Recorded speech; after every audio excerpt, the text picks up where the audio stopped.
ચલો તો આયોનિક સંતુલન જે સંતુલનનો સેકન્ડ પાર્ટ છે શરૂ કરીએ હવે. પહેલાં તો આયોનિક સંતુલન એટલે શું? ચલો ભાઈ, આપણે સંતુલનમાં આગળ એવું ભણ્યા ભૌતિક અને રાસાયણિક બે સંતુલન હોય.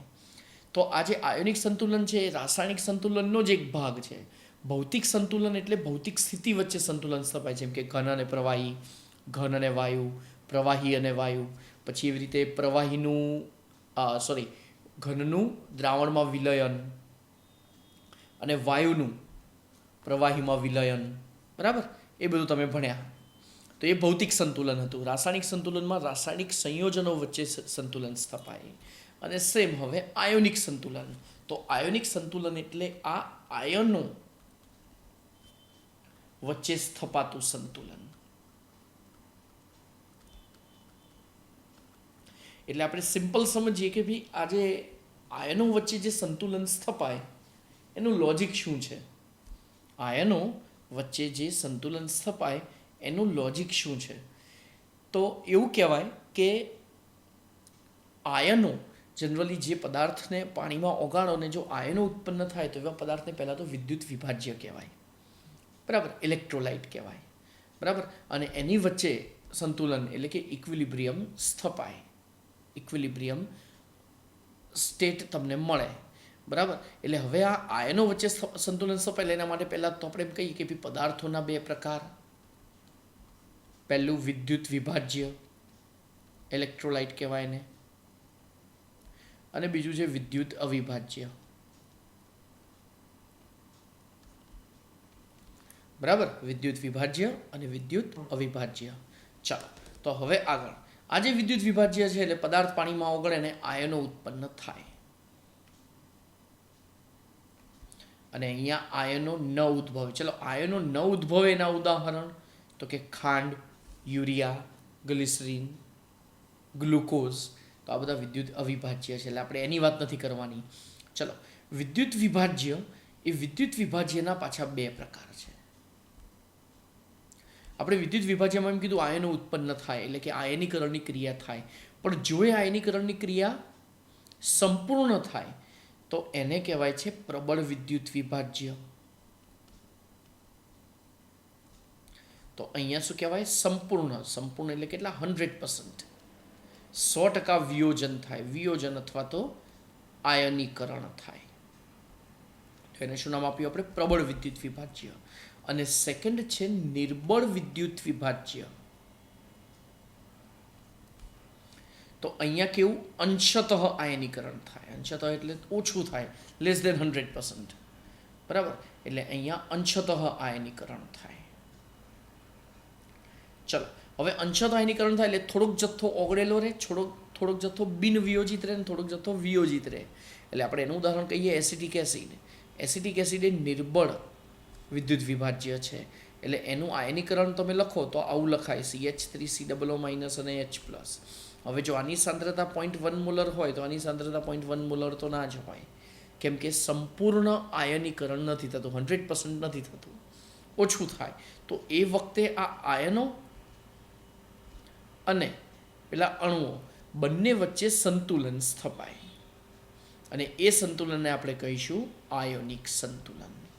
એટલે વ્યાખ્યા એની આવી થાય: નિર્બળ વિદ્યુત વિભાજ્યના જલીય દ્રાવણમાં આયનો અને બિનવિયોજિત અણુઓ અથવા અવિયોજિત અણુઓ વચ્ચે સંતુલન સ્થપાય છે. અને આ સ્થપાતા સંતુલનને આયોનિક સંતુલન કહે છે. ફરીથી, આયનો અને અવિયોજિત અણુઓ વચ્ચે જે સંતુલન સ્થપાય એ બંને શેમાં હોય? તો નિર્બળમાં હોય. પ્રબળમાં તો પૂરેપૂરું આયનીકરણ થાય, જેમ કે HCl.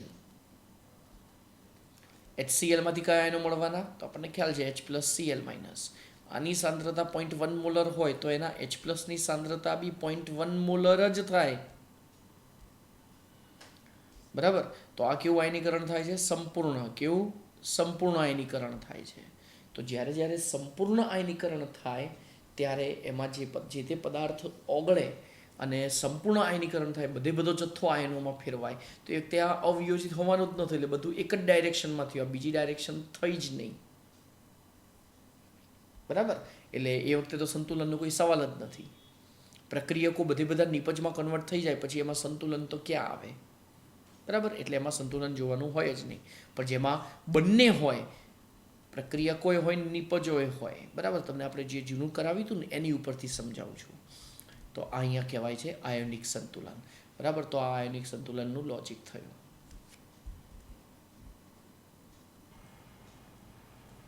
ઓકે, તો હવે નેક્સ્ટ પાર્ટ આપણે શરૂ કરીએ છીએ એસિડ બેઝ સિદ્ધાંતો. ચલો, એમાં થોડું 10th રિવિઝન. આર્હેનિયસ એસિડ બેઝ સિદ્ધાંત. જલીય દ્રાવણમાં H+ ઉત્પન્ન કરે એસિડ, જલીય દ્રાવણમાં OH- ઉત્પન્ન કરે બેઝ. પણ એની મર્યાદાઓ બહુ જ બધી હતી, જેમ કે Na2CO3, એમાં H છે જ નહીં તો બી એના જલીય દ્રાવણમાં OH- ઉત્પન્ન થાય છે. કેવી રીતે ન તો સમજાવી શકતો. પાણી શું ભાગ ભજવે નથી સમજાવી શકતો. પ્રોટોનનું સ્વરૂપ હોય કેવું હોય ન તો સમજાવી શકતો, બરાબર. NH3માં O જ નથી તો બી એના જલીય દ્રાવણમાં OH- હોય, કેવી રીતે નથી સમજાવી શકતો. એટલે આ એસિડ બેઝ સિદ્ધાંતમાં જે પહેલો આર્હેનિયસનો એસિડ બેઝ સિદ્ધાંત છે એની ઘણી બધી મર્યાદાઓ હતી.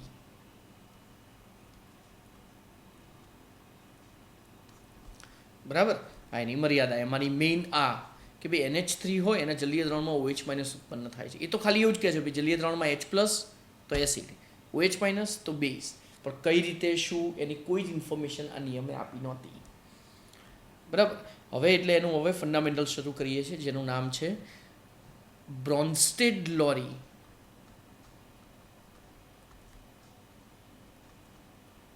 એસિડ બેઝ સિદ્ધાંત. શું નામ? બ્રોન્સ્ટેડ-લોરી એસિડ બેઝ સિદ્ધાંત.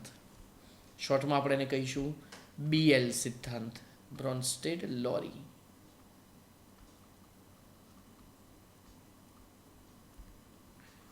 બરાબર. આ સિદ્ધાંત એવું કહે છે કે એસિડ એવું સંયોજન છે કે જે H+ નું દાન કરે છે, H+ ડોનેટ કરે છે, અને બેઝ એવું સંયોજન છે કે જે H+ સ્વીકારે છે, ગેઇન કરે છે, બરાબર. અને આ સિદ્ધાંતમાં હવે ચાલો ધ્યાનથી જોજો, અહીંયા કોન્જ્યુગેટ એસિડ બેઝ એટલે કે સંયુગ્મી એસિડ બેઝ ફંડામેન્ટલ આવે છે. તો ચલો અહીંયા હું હેડિંગ લખું છું BL acid, BL base, Bronsted Lowry acid, Bronsted Lowry base. અહીંયા હું લખું છું conjugate base, conjugate acid. Conjugate base એટલે સંયુગ્મી બેઝ. ઇંગ્લિશ ખાસ એટલે લખ્યું કે ઘણીવાર એ લોકો ગુજરાતીમાં ઉચ્ચાર જ લખી નાખે કોન્જ્યુગેટ એમ, એટલે પાછી તે ખબર હોવી જોઈએ. અહીંયા છે સંયુગ્મી એસિડ. પાણી આ સિદ્ધાંત અનુસાર પાણી ઉભયગુણી ઘટક તરીકે વર્તે છે. ચાલો હવે ધ્યાનથી જોજો. હમણાં જ મેં આપણે જે એક્ઝામ્પલ લખ્યું હતું એ જ લખીએ. CH3COOH. આની તમે પાણી સાથે પ્રક્રિયા કરો તો આ પોતે એસિડ છે, તો એ શું કરશે? આ H+ નું દાન કરશે અને શું બનાવશે? H3O+. એટલે આ H+ અહીંયા એડ થઈ ગયો એટલે બન્યો H3O+. ને વધ્યું શું બોલો તો?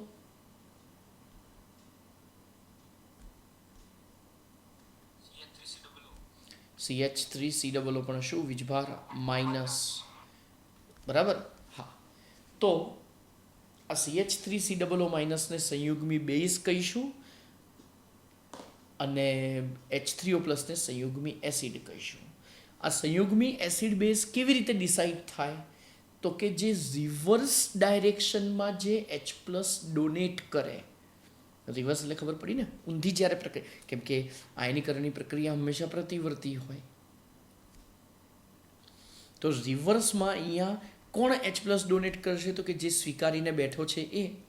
સ્વીકારીને કોણ બેઠો છે? H2O.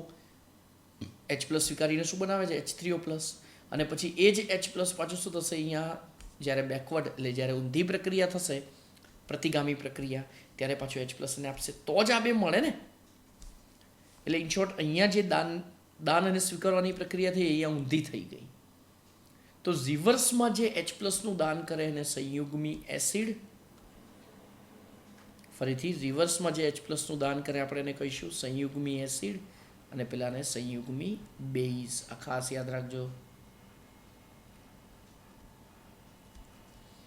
બરાબર, તો આ ફંડામેન્ટલ થયો સંયુગ્મી એસિડ અને સંયુગ્મી બેઝ માટે. ચલો બીજું એક એક્ઝામ્પલ લખીએ. ચલો હવે જે પેલી મર્યાદા હતી ને આને દૂર કરી. જેમ કે એમોનિયા, તમને ખબર છે એમોનિયા પોતે બેઝ છે. બરાબર, તો એ વખતે H2O પાણી એ એસિડ તરીકે વર્તશે. પછી પાણીનો ધન આયન કયો? પોઝિટિવ આયન. તો એ H પ્લસ શું કરશે? અહીંયા ડોનેટ થશે અને NH3 શેમાં કન્વર્ટ થશે? NH4 plus. અને H2O માંથી H પ્લસ ગયો તો શું વધ્યું?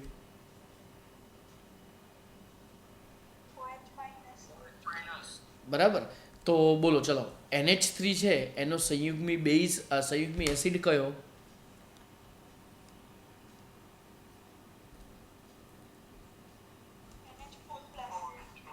હા બરાબર. ચલો હવે હું આ પોતે NH4 પ્લસ પોતે લખું છું. એટલે હવે આપણું ભાઈ જી નીટ સ્ટાર્ટ થઈ ગયું. NH4 પ્લસ પોતે હું લખું તો ફરીથી કોઈનો બી સંયુગ્મી એસિડ બેઝ શોધવો હોય તો એની પાણી સાથે પ્રક્રિયા કરવાની. તો આ શું કરશે? H પ્લસ દાન કરશે તો શું બને? H3O plus. અને સાથે શું મળ્યું બોલો તો? NH4 પ્લસમાંથી H પ્લસ ગયો તો વધ્યો NH3. તો આ જે NH4 પ્લસ છે એ પોતે એસિડ છે તો એનો સંયુગ્મી બેઝ કયો? તો કે NH3. અને સંયુગ્મી એસિડ કયો? તો કે H3O પ્લસ. બરાબર, ચલો બીજું એક સંયોજન લઈએ NH2NH2. આનું નામ કોઈને આવડે છે? Very good, હાઇડ્રેઝિન. અને એની પાણી સાથે પ્રક્રિયા કરીએ તો આ H પ્લસ આ પોતે સ્વીકારશે અને શું બનાવશે? NH2 NH3 પ્લસ અને સાથે મળ્યું OH માઇનસ. હાઇડ્રેઝોનિયમ આયન કહેવાય આને, હાઇડ્રેઝોનિયમ આયન. બરાબર, ચાલો નેક્સ્ટ. સેમ ફરીથી લખી નાખીએ હેડિંગ્સ.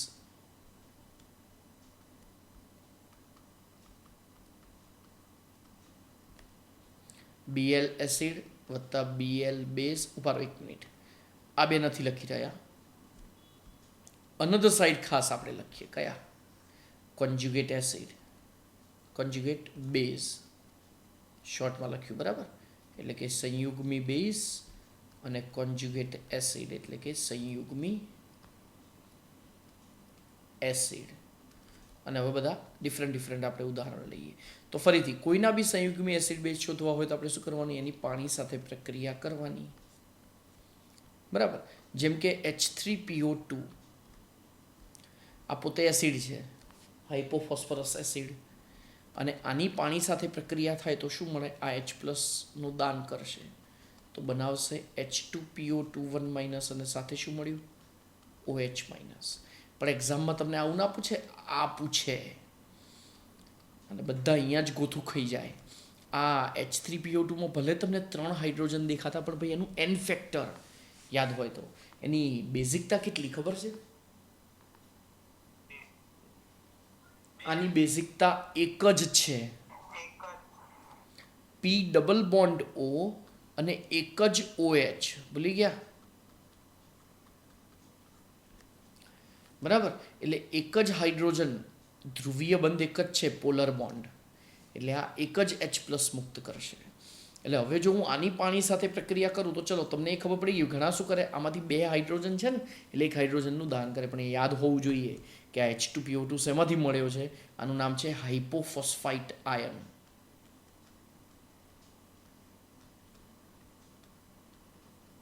બરાબર, અને આ H પ્લસનું દાન નહીં કરે એટલે સ્વીકારશે ઊંધું. તો ચલો સ્વીકાર્યા બાદ શું મળે? H3PO2 અને સાથે શું મળ્યું? OH minus. તો આ પૂછે તમને આનો સંયુગ્મી એસિડ બેઝ કયા? સંયુગ્મી એસિડ અથવા સંયુગ્મી બેઝ.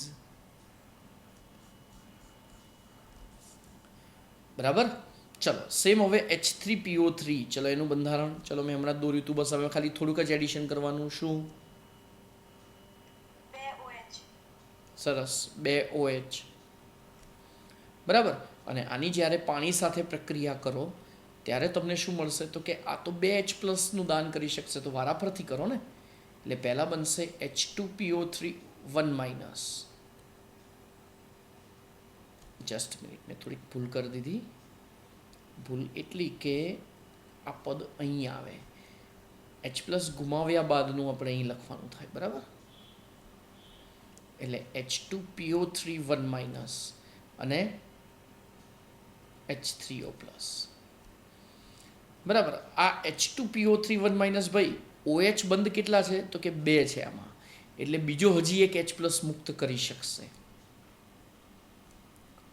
એટલે અહીંયા શું આવે? તો કે આ જો H+ નું દાન કરે તો શું આવે? બીજો એક H3O+, અને સાથે શું મળશે? HPO3 2-. બરાબર. એટલે હવે જુઓ, આ H2PO3 1- એ H+ ગ્રહણ પણ કરી શકે, એટલે જે H+ નું દાન પણ કરી શકે અને સ્વીકારી બી શકે, બંને હોય તો એને ઉભયગુણી કહેવાય. ઉભયગુણી એટલે આપણને ખબર છે ને, એસિડ અને બેઝ બંને તરીકે વર્તે એમ. બરાબર. એટલે ઉભયગુણી એવી રીતે, તો આ હું લખું છું એસિડ તરીકે. ચલો, તો બેઝ તરીકે શું થાય? એઝ અ બેઝ એક્ટ કરે તો H2PO3 1- પ્લસ H2O, તો આ H+ ગેઇન કરશે તો શું બને? પાછો H3PO3 બની જાય અને બીજું OH- મળે. બરાબર. ચલો, હવે આ તો ખ્યાલ આવી ગયો હશે. આ બંને એટલે જે બંને તરીકે વર્તે આપણે એને ઉભયગુણી કહીએ છીએ, એમ્ફોટેરિક. બરાબર. ઇંગ્લિશમાં ઘણીવાર ઇંગ્લિશ જ લખે એમ્ફોટેરિક કયું. બરાબર. કેમ કે આપણું જે બી પેપર કાઢવાના છે GNET-વાળા, NTA વાળા, એ જનરલી બધા કેવા હોવાના? નોન ગુજરાતી જ હોવાના. એટલે કદાચ ટ્રાન્સલેશનમાં પ્રોબ્લેમ કરે એટલે આપણે સાથે સાથે ઇંગ્લિશ નામ તો યાદ થોડા ઘણા રાખવાના યાદ. અને બીજું, આ જે HPO3 2- છે એ શું કરી શકે? બોલો તો. દાન કરી શકે કે મેળવશે H+?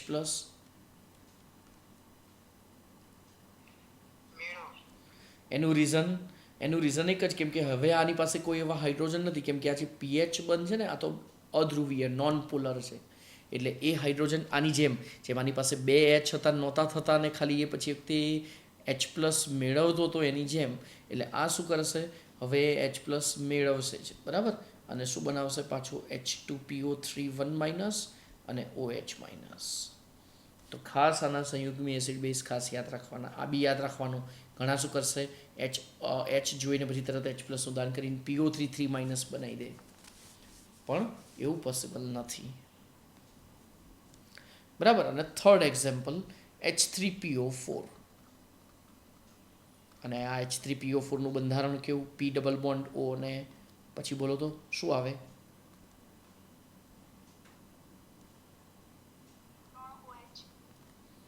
બરાબર. 3 OH આવે અને વારાફરથી 3 H+ મુક્ત કરશે. તો પહેલાં શું બન્યું? H3O+ અને H2PO4 1-. બરાબર. બીજો આ H2PO4 1- છે એ હજી બીજો H+ મુક્ત, એટલે જો પહેલાંવાળી તો ઊંધી થાય જ, અને આ પછી હજી એક H+ મુક્ત કરી શકશે. અને HPO4 2-. અને આ જે HPO4 2- છે એ હજી ત્રીજો એક હાઇડ્રોજન મુક્ત કરી શકે છે, એટલે એ બને છે PO4 3-. બરાબર. એટલે હવે અહીંયા યાદ રાખીશું કે આ બંને ઉભયગુણી તરીકે વર્તે છે. એકવાર જીમાં કે નીટમાં મને યાદ નથી, પણ ક્વેશ્ચન પૂછાયો છે કે નીચે પૈકી કયા કયા ઉભયગુણી છે. સેમ એ રીતે જો હું H2SO4 લઉં, પણ ભાઈ H2SO4 પોતે બહુ જ પ્રબળ એસિડ છે, પણ આપણે અત્યારે હાલ મિકેનિકલ વેથી જોઈએ તો HSO4 1- બને અને H3O+ બને, તો આ HSO4 1- H+ મેળવી પણ શકે ને દાન પણ કરી શકે. ખબર છે? તો આ પણ કેવો છે? ઉભયગુણી છે. બરાબર, આ ખાસ યાદ રાખજો. ઉભયગુણી એટલે જે H પ્લસ મેળવી પણ શકે ને દાન પણ કરી શકે. અને ખાસ સંયુગ્મી એસિડ બેઝ યાદ રાખવાના. કોઈ પ્યોર બેઝ હોય તો એનો સંયુગ્મી એસિડ જોવાય, અને પ્યોર એસિડ હોય તો એનો સંયુગ્મી બેઝ જોવાય. ચલો હવે અમુક HCN, ચલો બોલો શું થાય આમાં?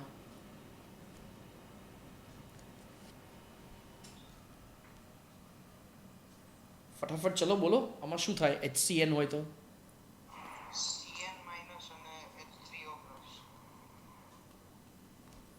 ઇઝી.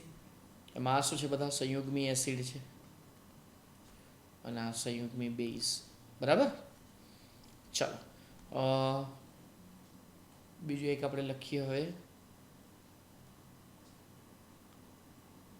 CN minus. ચલો ને, તો શું કરવાનું બોલો હવે? હવે આ CN માઇનસ શું કરાય?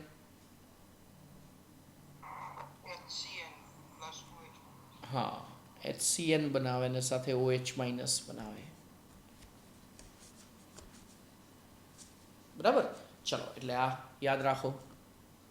હવે અમુક નાઇટ્રોજન કન્ટેનિંગ બેઝ આપણે લઈએ, જેમ કે CH3NH2. તો નાઇટ્રોજન પાસે એક લોન પેર હોય, ખબર છે ને, અબંધકારક ઇલેક્ટ્રોન યુગ્મમાં. એટલે આ H પ્લસ ગ્રહણ કરશે તો શું બનાવશે?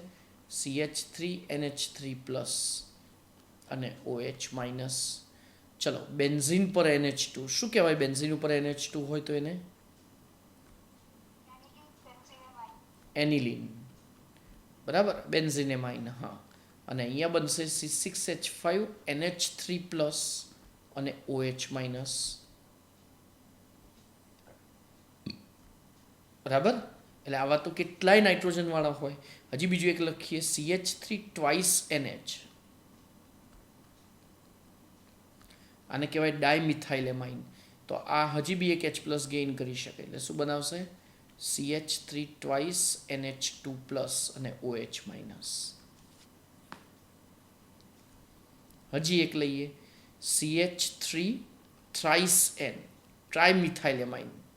યાદ છે ને, તૃતીયક એમાઇન, 3 ડિગ્રી એમાઇન. તો ફરી પાછું જો લોન પેર છે તો સ્વાભાવિક છે આના બે આયનો હોય, H plus OH minus. H plus હોય તો એની પાસે 1s કક્ષક ખાલી હોય, 1s ઓર્બિટલ ખાલી હોય, એટલે આ લોન પેર એની અંદર ડોનેટ થાય અને શું બનાવે? CH3 થ્રાઇસ NH પ્લસ અને OH માઇનસ. બરાબર. તો આ થઈ આની બેઝિક થિયરી, અને આ થયો બ્રોન્સ્ટેડ-લોરી એસિડ બેઝ સિદ્ધાંત. ઓકે. હા, એટલે અહીંયા હા અમારાથી એક મિસ્ટેક થઈ ગઈ છે. કેમ આમ થયું? હાઇપોફોસ્ફાઇટ આયન બને ખરો, પણ અનધર સાઇડ બને. હા, એટલે અહીંયા H પ્લસ ગેઇન કરે એટલે આ બને H3O પ્લસ અને અહીંયા H2PO2 1 માઇનસ. હા હા, અને બીજામાં બરાબર થયું છે. બરાબર, H2PO2 1 માઇનસ ને H2O તો સામે આ મળે, અને આનું નામ છે હાઇપોફોસ્ફાઇટ આયન.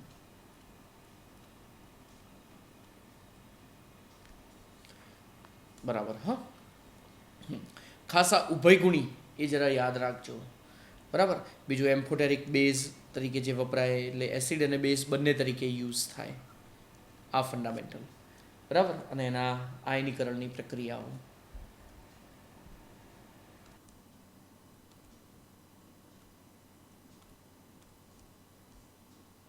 ચલો નેક્સ્ટ હવે જોઈએ એક ક્વેશ્ચન. ક્વેશ્ચન આ રીતે છે,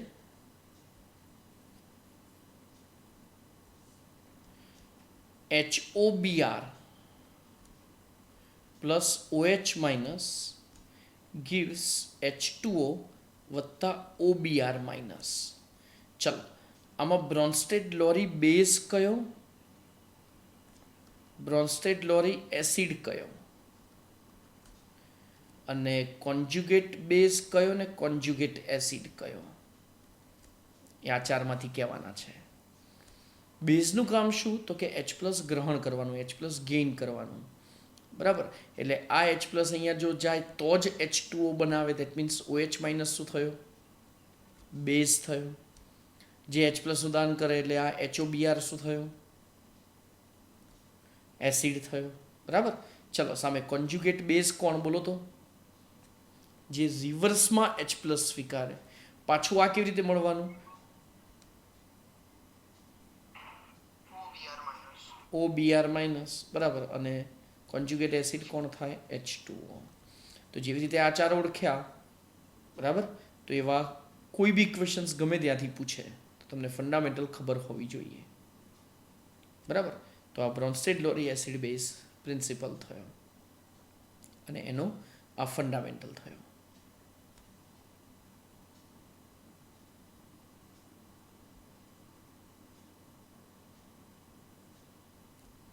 ચાલો, next is Louis acid base સિદ્ધાંત.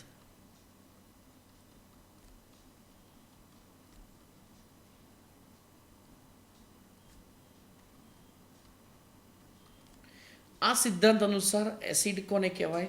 કે જે ઇલેક્ટ્રોન યુગ્મ લોન પેર નો સ્વીકાર કરે. અને બેઝ કોને કહેવાય? કે જે ઇલેક્ટ્રોન યુગ્મનું દાન કરે. 12થમાં સંકીર્ણ સંયોજન કોમ્પ્લેક્સ કમ્પાઉન્ડ નામનું ચેપ્ટર છે. બરાબર. તો એમાં આ ખાસ આવે છે કે જે લોન પેર ડોનેટ કરે એ બેઝ અને એક્સેપ્ટ કરે એ એસિડ. બરાબર. તો અહીંયા લખું છું હું લુઈસ એસિડ અને લુઈસ બેઝ. ચાલો, તો પહેલું આપણે એક્ઝામ્પલ લઈએ BF3 અને સાથે NH3. બરાબર. તો આ બંને વચ્ચે એક વધારાનો બંધ રચાય. ભાઈ એક જ મિનિટ, BF3 તટસ્થ છે, ન્યુટ્રલ છે, તો અને NH3 બી પોતે ન્યુટ્રલ છે, તો બી બંને વચ્ચે B અને N વચ્ચે આ એરોથી જે બંધ રચાય એને આપણે શું કહીએ છીએ? સવર્ગ સહસંયોજક બંધ આપણે કહીએ છીએ. બરાબર. તો સવર્ગ સહસંયોજક બંધનું લોજિક એવું છે કે આ ઇલેક્ટ્રોન યુગ્મના દાન દ્વારા બને. નાઇટ્રોજન પાસે એક વધારાનું યુગ્મ હોય અને BF3માં બોરોન પાસે કક્ષક ખાલી હોય. ચલો, બોરોનનો પરમાણુ ક્રમાંક કેટલો? 5. હિલિયમ 2, 2s2 અને 2p1. હવે બોરોન જ્યારે એક્સાઇટેડ સ્ટેટમાં આવે ત્યારે શું થશે? હિલિયમ 2, 2sમાં 1, એટલે એને ગરમ કરો અથવા એની પર દબાણ વધારો ત્યારે એ આવે. બરાબર. તો તમને મળશે એ વખતે 2sમાં 1 અને 2pમાં 2. તો બોરોન એ 3 ફ્લોરિન સાથે સહસંયોજક બંધ બનાવે. બરાબર. કોવેલેન્ટ બોન્ડ બનાવે.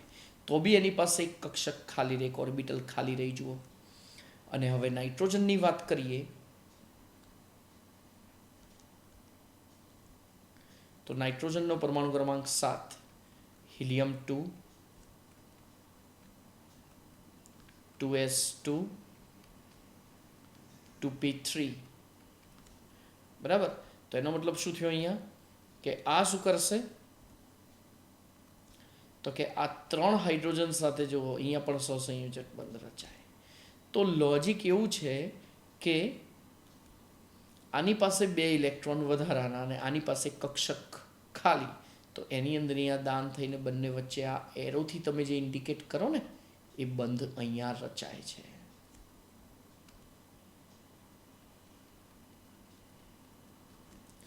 બરાબર. ચાલો, તો આ રીતે રચાયો. કેમ કે BF3 બી પોતે તટસ્થ સંયોજન, એમોનિયા તટસ્થ સંયોજન, તો વધારાના બંધ બનાવવાની જરૂર કેમ પડી? તો કે એક પાસે કક્ષક ખાલી અને બીજા પાસે વધારાનું યુગ્મ, અને એમ કરીને અહીંયા બંધ રચાયો. બરાબર. ચલો બીજા ઉદાહરણ લઈએ. હવે આજે પોતે BF3 છે એ યુગ્મ સ્વીકારી શકે એટલી ખબર પડે કે કક્ષક ખાલી છે, તો એ તો પછી કોઈ બી ઋણ આયન સાથે જોડાય. ધારો કે F-, તો તમને મળશે BF4 - સેમ એ રીતે AlCl3. ભાઈ યાદ હોય તો ફ્રીડલ ક્રાફ્ટ્સ કેટલિસ્ટ, ફ્રીડલ ક્રાફ્ટ્સ ઉદ્દીપક કહેવાય આને. તો આ Cl- સાથે જ્યારે એના સંપર્કમાં આવે ત્યારે શું થાય? AlCl4 - બનાવે. એ રીતે આપણે બીજા ઉદાહરણ કહીએ તો Ag+. હવે એક Ag+ છે ને 2 યુગ્મ સ્વીકારી શકે છે, પણ એક નાઇટ્રોજન, એક એમોનિયામાં એક નાઇટ્રોજન પાસે તો એક જ યુગ્મ, એટલે એ વખતે બે એમોનિયા પ્રક્રિયા કરશે ને આ રીતે સંકીર્ણ સંયોજન બનાવે. ખબર છે ને, બ્રેકેટવાળું સંયોજન, જેને સંકીર્ણ સંયોજન કહીએ છીએ. એવી રીતે આ Ag પ્લસ બીજા કોની સાથે જોડાઈ શકે? બે Cn માઇનસ સાથે પણ જોડાઈ શકે. તો Ag Cn ટ્વાઇસ 1 માઇનસ આ રીતે મળે. બરાબર. તો આ થયો લુઈસ એસિડ બેઝ પ્રિન્સિપલ. સહેલો જ હતો, પણ ખાલી આ ખાસ બધા એક્ઝામ્પલ્સ તમારે યાદ રાખવા પડે. બરાબર. આના એક્ઝામ્પલ્સ જરા એકવાર તમારે માઇન્ડમાં રાખવા પડે. બાકી તો કંઈ ખાસ છે નહીં આમાં.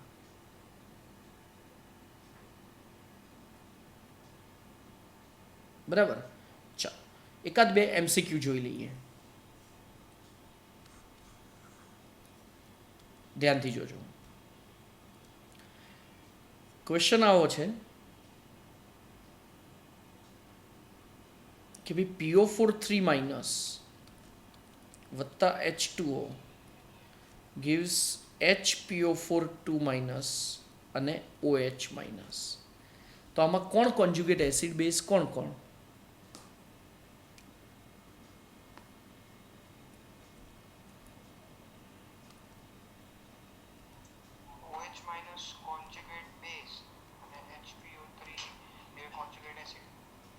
અને બ્રોન્સ્ટેડ લોરી એસિડ બેઝ કોણ કોણ?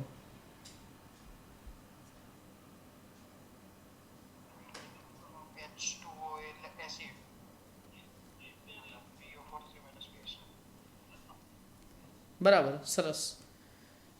PO4 3 minus Bl base, H2O Bl acid, HPO4 2 minus conjugate acid અને OH માઇનસ કોન્જ્યુગેટ બેઝ.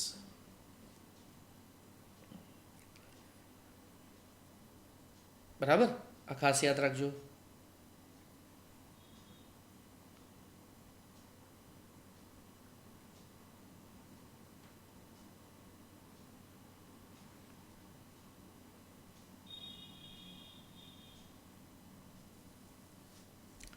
ચાલો નેક્સ્ટ.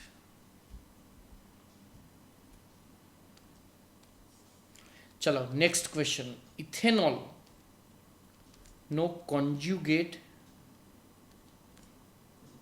બેઝ કયો? ઇથેનોલનું સૂત્ર C2H5OH. એની H2O સાથે પ્રક્રિયા કરો તો તમને મળશે C2H5O માઇનસ અને H3O પ્લસ.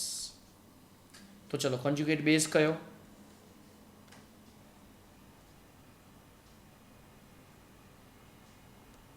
કોન્જ્યુગેટ બેઝ કયો?